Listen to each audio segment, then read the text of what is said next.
67,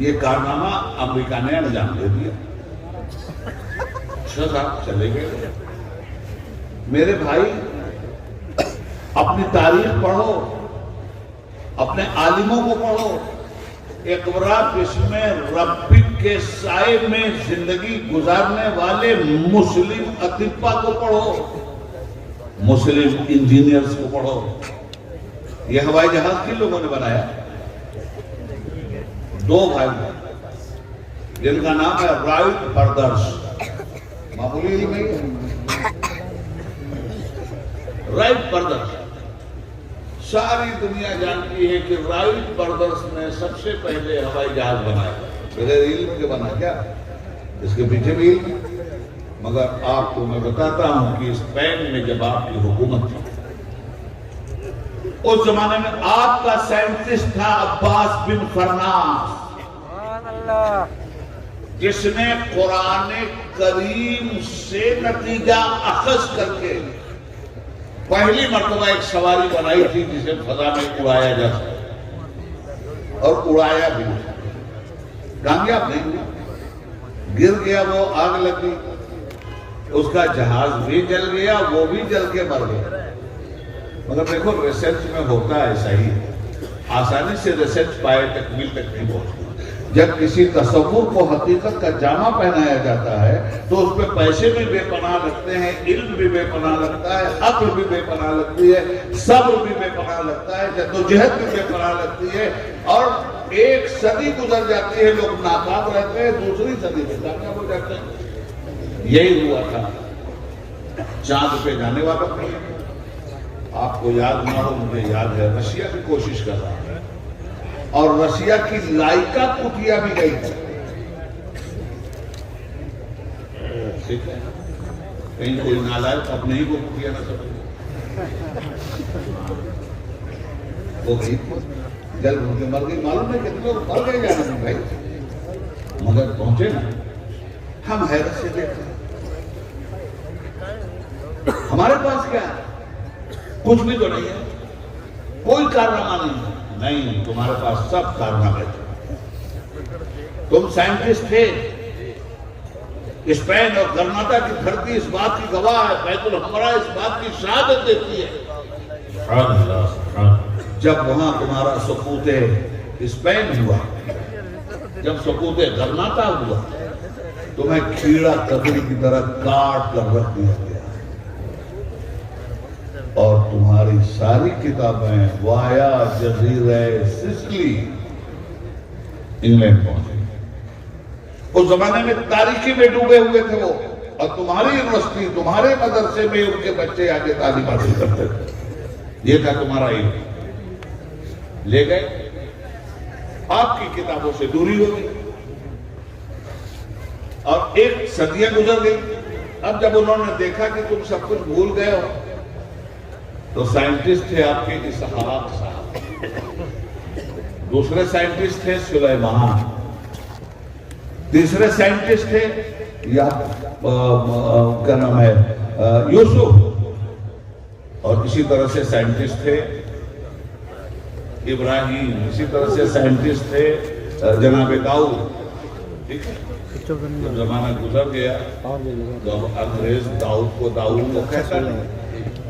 کتاب چھپی مصنف ڈیوڈ کے نام سے, یوسف کے نام سے کتاب نہیں چھپی. انگریز یوسف کو جوزف کہتا ہے, جوزف کے نام سے چھپی. سلیمان نہیں کہتا حضرت سلیمان کو, وہ سلیمان کہتا ہے, سلیمان کے نام سے وہ کتاب چھپی. اب وہ جب جتنی سائنس کی کتابیں مارکیٹ میں آئیں, پتہ چلا یہ تو ان لوگوں نے لکھی ہے, آپ کو پتہ ہی نہیں. یہ چاند پہ دنیا گئی ہے, لیٹسٹ سائنس کی ایج کیا ہے؟ 400 برس. 400 برس. قرآن کب آیا ہے؟ 1400 برس.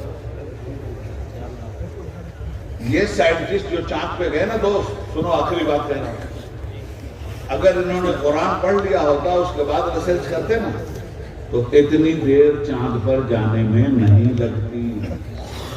یہ بہت پہلے پہنچ گئے ہوتے چاند پر. اس لیے کہ قرآن نے کہا تھا کہ انسان چاند پر پہنچے گا. یہ قرآن نے کہا. کہاں پہنچے گا انسان؟ چاند. ہم نے تلاشی نہیں کیا. سائنٹسٹوں نے اگر تلاش کر لیا ہوتا تو بہت پہلے پہنچ گئے. اب آپ کو حیرت ہوگی کہ کہاں قرآن میں لکھا ہے کہ انسان چاند پہ پہنچے گا. تو غور کریں گے تب تک پتہ چلے گا کہ کہاں لکھا ہوا ہے. اقرا اس میں رحمت کا فیضان معمولی فیضان تھوڑی ہے. اب میں آیت پڑھتا ہوں، سن لیجیے. 30واں پارہ سورہ انشقاق. چاند پر قرآن بحث کر رہا ہے. اس میں آگے 3 آیتیں آ رہی ہیں. وَالْقَمَرِ إِذَا اتَّسَقَ.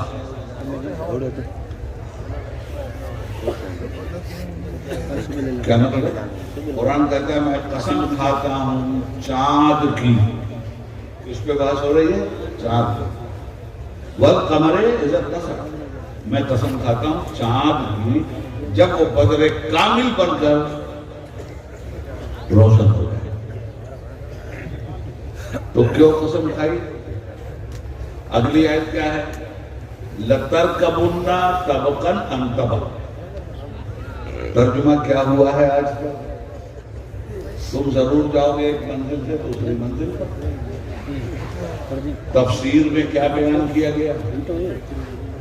بچپن سے جوان ہو جاؤ گے، جوانی سے بڑھاپے کی منزل میں جاؤ گے، بڑھاپے سے موت کی منزل میں جاؤ گے، موت سے قبر کی منزل میں جاؤ گے، قبر سے حشر کی منزل میں جاؤ گے. اور اس کے بعد ٹوٹ آؤٹ. ایک جنت والا شہر، ایک جہنم والا. تو اس طرح سے تم اسٹیپ بائی اسٹیپ جاؤ گے. لَتَرْكَبُنَّ طَبَقًا عَنْ طَبَقٍ کا ترجمہ یہ ہوا ہے اور تفسیر بھی یہ ہوئی. علماء بیٹھے ہیں، غلط بولوں میری اصلاح کر دیجیے. میرے بھائی، جب تک حقیقت سامنے نہیں آتی کسی بھی چیز کی، طریقہ یہ ہے تب تک ترجمہ مجازی کیا ہے. ٹھیک ہے؟ جب حقیقت مستملہ آ جائے سامنے تو پھر مجازی ترجمے کی ضرورت ختم ہو جائے. جب تک آدمی چاند پر نہیں پہنچا تھا تب تک تو یہ مجازی ترجمے میں حرج نہیں تھا. لَتَرْكَبُنَّ طَبَقًا عَنْ طَبَقٍ. تم ضرور جاؤ گے ایک منزل سے ضرور. مگر جب چاند پہ پہنچ گیا آدمی اور بات قرآن کی آیت وَالْقَمَرِ إِذَا اتَّسَقَ کے ساتھ کر رہی ہے تو پھر لَتَرْكَبُنَّ طَبَقًا عَنْ طَبَقٍ کا ہم ترجمہ کریں گے. تم ضرور جاؤ گے ایک طبق سے دوسرے طبق پر. تو ہم لوگ جس طبق پر رہتے ہیں اس کا کیا نام ہے؟ زمین. اور اس کا جو پڑوسی طبق ہے وہ کون سا ہے؟ چاند. تو قرآن کہتا ہے تم ضرور جاؤ گے لَتَرْكَبُنَّ طَبَقًا عَنْ طَبَقٍ. ایک طبق سے دوسرے طبق. یہ چاند پہ جانے کی نشاندہی ہے. اچھا تو اب جائیں گے کیسے صاحب؟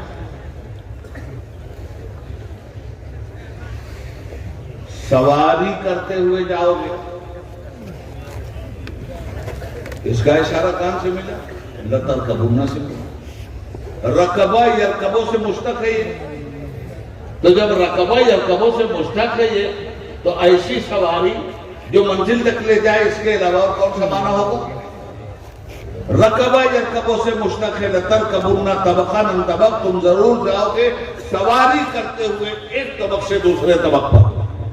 آدمی چاند پہ گیا، ناسا کی گاڑی سے گیا، سواری کرتے ہوئے گیا. پھر اسی لَتَرْكَبُنَّ طَبَقًا عَنْ طَبَقٍ میں ایک چیز اور نکل کے آتی ہے سامنے. انگریزی میں جیسے عربی میں ایک کو واحد بولتے ہیں، ایسے عربی میں انگریزی میں ایک کو کیا بولتے ہیں؟ سنگولر.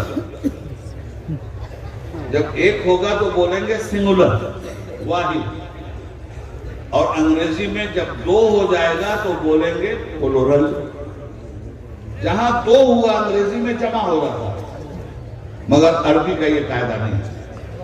عربی کا قاعدہ یہ ہے کہ ایک کو واحد کہتے ہیں دو کو تسنیہ کہتے ہیں، جب تین ہو جائے تو جمع ہو جاتا ہے۔ قرآن کہتا ہے تم ضرور جاؤ گے ایک طبق سے دوسرے طبق پر، لترکبن طبقا عن طبق، اور جاؤ گے بھی تو سواری کرتے ہوئے جاؤ گے، رکبہ یرکبوں سے مشتق، اور جانے والا بھی ایک نہیں ہوگا، دو نہیں ہوگا، جمع کی شکل میں جاؤ گے، کم سے کم 3 جائیں گے۔ مجھے بتاؤ کتنے گئے؟ ارے تمہیں تو پتا ہے کہ نہیں پتا؟ نہیں پتا ہے تو پتا لگاؤ۔ جمع کی شکل میں جائیں گے، اس لیے کہ لترکبن جو ہے یہ جمع کا صیغہ ہے، نہ واحد کا صیغہ ہے نہ تثنیہ کا صیغہ ہے۔